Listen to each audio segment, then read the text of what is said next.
In the late 15th century, a relentless craving swept across Europe. It wasn't for gold or land, but for something far more aromatic and precious. Spices, pepper, cinnamon, cloves. These fragrant treasures from the East were worth more than their weight in gold, turning meals from bland to brilliant and signaling immense wealth. But the traditional overland Silk Road, the ancient artery of trade, was severed. The rise of the Ottoman Empire had slammed the door on the Middle East, leaving European merchants desperate and searching for a new path to the riches of Asia. This intense economic pressure ignited a spark of ambition that would soon set the world ablaze, heralding one of the most daring chapters in human history. At the forefront of this new age was Portugal, a small kingdom on the edge of Europe with a colossal appetite for discovery.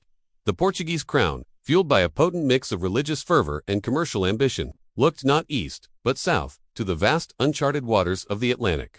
They gambled that a sea route around Africa was the key to unlocking the wealth of India. For decades, under the visionary patronage of Prince Henry the Navigator, Portuguese mariners had methodically, painstakingly, pushed the boundaries of the known world. They charted the treacherous African coastline, island by island, cape by cape, battling currents, winds, and the paralyzing fear of the unknown. Each voyage was a step further into a world of myth and legend, where sea monsters were believed to lurk and the water boiled at the equator. By the late 1490s, they had mapped thousands of miles of coastline, inching ever closer to the continent's southern tip. In the summer of 1497, a new definitive expedition was assembled in the bustling port of Lisbon. Its mission was singular and audacious, to finally round Africa and find a direct sea route to India.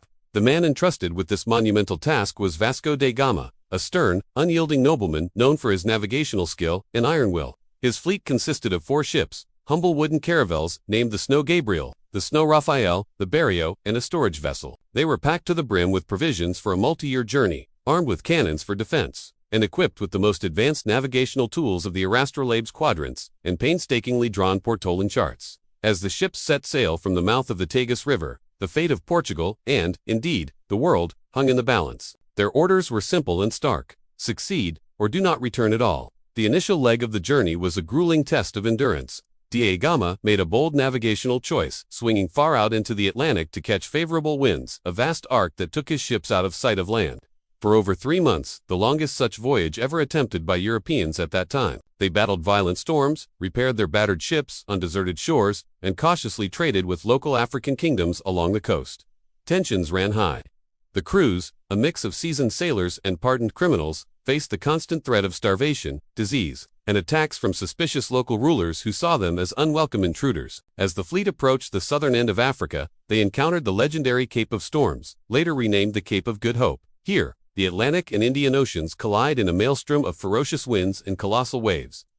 The sky turned a menacing black, the sea rose up in towering liquid mountains, and the small wooden ships were tossed about like toys. For the terrified sailors, it felt like the end of the world, a divine punishment for venturing into forbidden waters. Many begged to turn back, but Da Gama's resolve was absolute. He pushed his men and his ships through the tempest, finally rounding the cape and entering the warm, unknown waters of the Indian Ocean.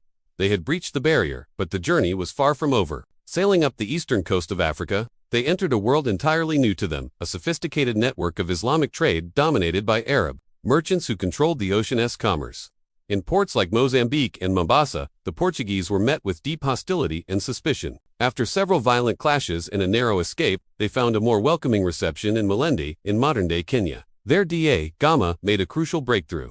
He managed to hire a legendary local pilot, a master navigator who knew the monsoon winds and the secret routes across the vast Indian Ocean. With their expert guide, the Portuguese fleet left Africa behind and sailed east for 23 days, a straight line across the open sea. Scurvy ravaged the crew, their gums bled, and their bodies weakened, but hope burned bright. Then, one fateful morning in May 1498, after nearly a year at sea, a lookout cried out, "Land!" It was the Malabar coast of India. They had arrived in Calicut, the legendary city of spices. The moment Vasco da Gama stepped onto Indian soil, the world irrevocably changed. For the very first time, a European power had forged a direct maritime link to Asia, bypassing the old land routes and the merchants who controlled them. This single voyage shattered the old world order. It unleashed a torrent of global trade, colonialism, and conflict that would reshape continents for the next 5 centuries. New empires would rise on the profits of pepper and cinnamon, while ancient ones would crumble under the force of European cannons. The world suddenly felt both larger, as new oceans were crossed, and smaller, as distant cultures were violently brought together. Vasco da Gama's journey was more than a voyage. It was the dawn of a new, interconnected, and often brutal global age. the route was unlocked, and the world would never be the same again. Thank you for watching, and if you enjoyed this journey into the past, please like and subscribe for more stories that shaped our world.